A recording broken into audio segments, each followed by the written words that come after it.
Halo semuanya, senang banget rasanya bisa kembali menemani Anda. Hari ini, kita akan melakukan sebuah pembahasan yang menurut saya pribadi sangat-sangat menarik. Kita bakal mengupas tuntas refleksi teologis dari Ansel Mari. Topik ini memang terdengar mendalam ya, tapi percaya deh, ini tuh sebenarnya sangat relevan buat kehidupan kita sehari-hari. Kita akan membahas tentang panggilan perutusan, dan bagaimana sih tepatnya iman kita itu bisa bertumbuh melalui tindakan dan rahmat. Jadi, siapkan fokus Anda, karena kita akan langsung masuk ke intinya. Oke, mari kita langsung selami ini. Pertanyaan utama yang jujur aja sering banget muncul di benak banyak orang adalah, mengapa sih kita diutus?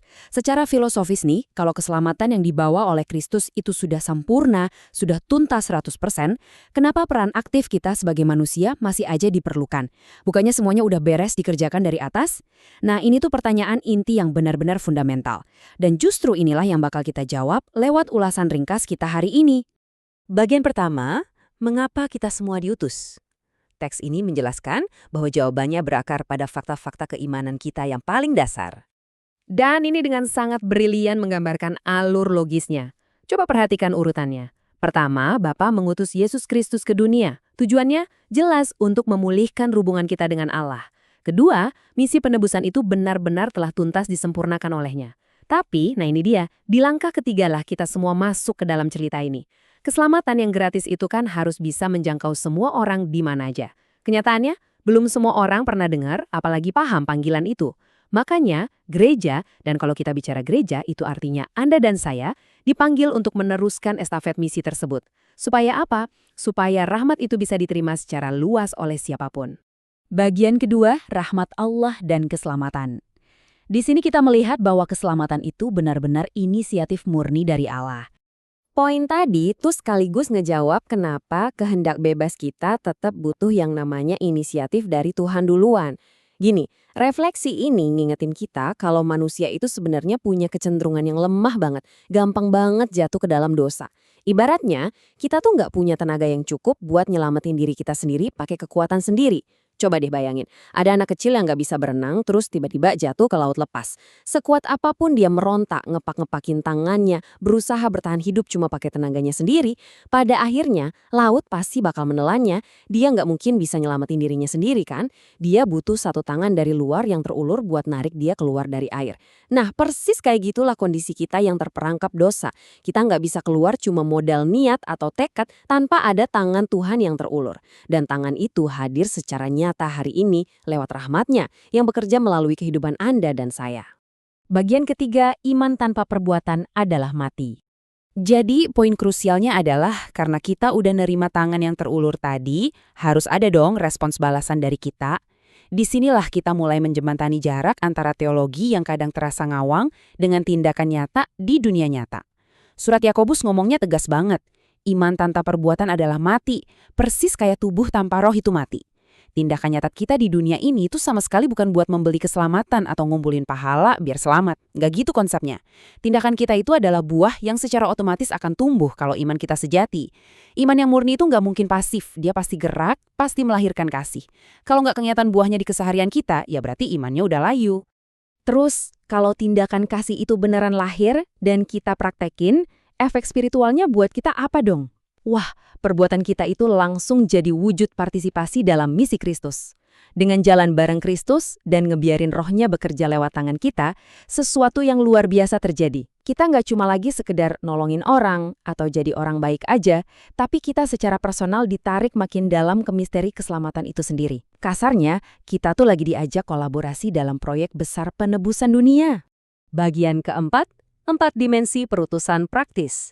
Mari kita lanjut dan lihat bagaimana ini membangun pembahasan kita dari sekedar ngebahas kenapa kita diutus, jadi bagaimana cara praktis ngelakuinnya. Teks sumber yang kita ulas ini membaginya dengan sangat rapi. Ada 4 dimensi utama yang ngebungkus seluruh kehidupan kita. Pertama, pemberitaan. Kedua, pembentukan hidup kudus. Ketiga, pelayanan kasih. Dan keempat, kesaksian budaya. Keempat hal ini bukan cuma sekedar teori dari buku ya, tapi murni tindakan harian kita. Yuk kita bedah satu-satu biar makin kebayang wujud aslinya. Dimensi pertama, pemberitaan atau evangelisasi. Inti dari langkah ini tuh benar-benar soal urgensi. Gimana caranya kita nyampein kabar baik, entah lewat obrolan verbal atau dari cara kita hidup sehari-hari. Kenapa ini mendesak banget? Supaya orang-orang di luar sana yang mungkin belum pernah dengar sama sekali, punya kesempatan yang adil buat merespons. Rahmat Tuhan itu emang gratis ditawarin ke dunia, tapi pesannya kan butuh kurir, butuh pembawa pesan, dan kurirnya ya kita. Selanjutnya, dimensi kedua, pembentukan hidup kudus. Yang menarik di sini, perutusan tuh nggak melulu soal gerak keluar, tapi juga soal bertumbuh ke dalam. Dimensi ini ngomongin tentang ngudusin diri kita sendiri dan mendampingi orang lain lewat doa, sakramen, disiplin rohani, dan katekese. Pertumbuhan spiritual ini super penting loh, ibaratnya ini tuh bensin buat perutusan Anda. Makin dalam akar spiritual Anda tertancap, otomatis cabang pelayanan Anda bakal makin kuat dan rimbun. Nah, dimensi ketiga ini adalah pelayanan kasih atau yang sering disebut diakonia. Menurut refleksi ini, pelayanan yang sejati nggak boleh mandek cuma di urusan rohani atau doa aja. Nggak dong. Memastikan tetangga kita punya makanan, memperjuangkan keadilan kalau ada sistem yang timpang, atau sekedar ngasih pelukan dan penghiburan buat yang lagi sedih, itu semua adalah perwujudan langsung dari kasih Kristus. Mengurangi penderitaan fisik dan sosial orang lain, itu adalah jantungnya perutusan yang hidup. Dan sampailah kita pada dimensi keempat yang menurut saya paling seru buat dunia modern kita. Kesaksian budaya. Misi ini tuh nembus kemana-mana, mulai dari ruang makan keluarga Anda, meja kerja di kantor, kancah politik yang mungkin lagi panas, sampai ke studio seni atau lab science. Visi besarnya adalah bawa nilai-nilai kebaikan dan kebenaran Tuhan dimanapun kaki kita berpijak. Jadi buat Anda yang mikir perutusan cuma ada di tempat ibadah, wah salah besar. Meja kantor atau laptop tempat Anda ngetik tiap hari, itu juga lahan perutusan yang sangat-sangat nyata. Bagian kelima. Perutusan bukanlah pilihan opsional. Ini adalah rangkuman dari tanggung jawab kita. Nah, yang sangat menarik dari perbandingan ini adalah seringkali kita terjebak dalam pemikiran yang salah. Kita mikir perutusan itu cuma kayak, ya tambahan opsional aja. Kayak hobi akhir pekan yang kita lakuin kalau lagi senggang.